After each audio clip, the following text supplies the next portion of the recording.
Here are 16 must-start players for fantasy football for Week 14. This is a very crucial week for fantasy football because some of you guys are fighting to get in the playoffs. But with that being said, let's dig into this. So the first player we're going to talk about today as a must-start player is Ramondre Stevenson. 24 targets in his last 3 games, 8 targets per game. So he's been getting a lot of volume in the passing game. That's equating to a 25% target share and a 76.7% opportunity share as well. And we're going to go with a quarterback here as the next player, and we're looking at Mike White. The Jets averaged 48 pass attempts per game this year without Zach Wilson. Mike White has averaged 42 pass attempts in every full game he has started. Playing against the Bills, who has allowed the 8th most pass attempts, he is going to be unloading this week. With that being said, on the comeback, let's look at Gabe Davis. In his last 4 games, a 20.3% target share with 394 air yards with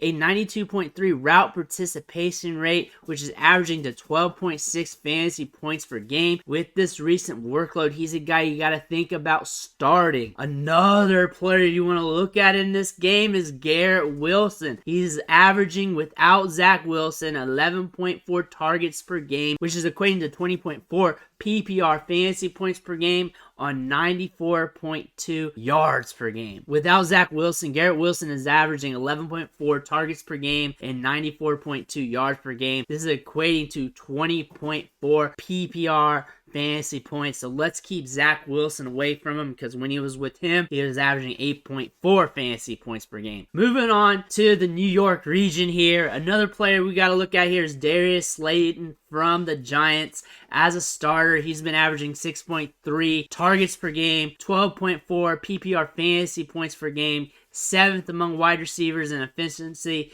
and he's a top 24 wide receiver during this span. Another wide receiver here who has been on the comeback due to a quarterback change is DJ Moore. With Sam Darnold, he is averaging 14.6 PPR fantasy points, 9.8 targets per game, 71 yards per game, and he's facing Seattle, who has the 20th ranked pass defense. Moving on to this quarterback who's in a plus matchup, and it's Jared Goff. Goff has hit 37 or more pass attempts in back-to-back games while throwing for a season-high 41 in his last game against the Vikings, who are allowing the 4th most pass attempts this year. Jared Goff is a player to go after. Going to a running back that you may want to take a look at is Deontay Foreman. In close games, he has been averaging 25.4 touches per game, 19.7 fantasy points, and 127 scrimmage yards. The Panthers are 3-point underdogs this week, so this game script could be tight. A running back to look at right now is Isaiah Pacheco. We talk about him every week, but without Clyde Edwards-Helaire, he's averaging 19.5 touches per game, 16 fantasy points per game, and 84 yards. Must start every week going forward, no matter what the matchup is. A tight end who's a must start every week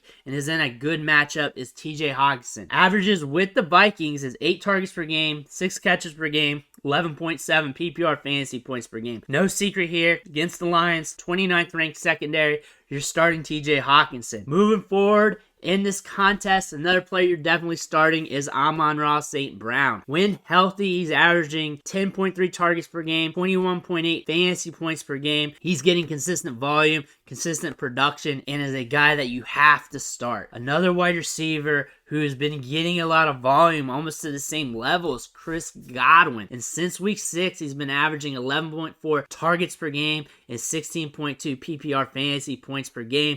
He ranks 3rd in wide receiver usage during this time and when he's healthy, so you gotta fire him up with this type of workload. DeAndre Swift is back, and I feel like we're talking about a lot of Lions and Vikings today, but this is the matchup of the week. It must be. But he's back. Team high. 51% of snaps last week. The most he's been used since week 1. He's getting a lot of work in the passing game. He's explosive. He's a player you just got to start. Another running back you may want to start here is Ezekiel Elliott. Since his return from injury, 17.7 touches per game, 17 fantasy points per game, 78 yards per game, facing the Houston defense, who allows the most yards per game to running backs. So a good matchup here. A tight end you want to look at is Daniel Bellinger from the New York Giants. He returned week 13 from injury, played 97% of the snaps, saw a team high 5 targets, and ran 28 routes. When he was healthy earlier in the season, he was getting targeted left and right, and it looks like he's back into the fold. Back to the Vikings and Lions here, and we're going to look at Kirk Cousins. Vikings are considered an underdog in this game, and this game has a 51 over under contest where there's similar odds. He's averaging 22.4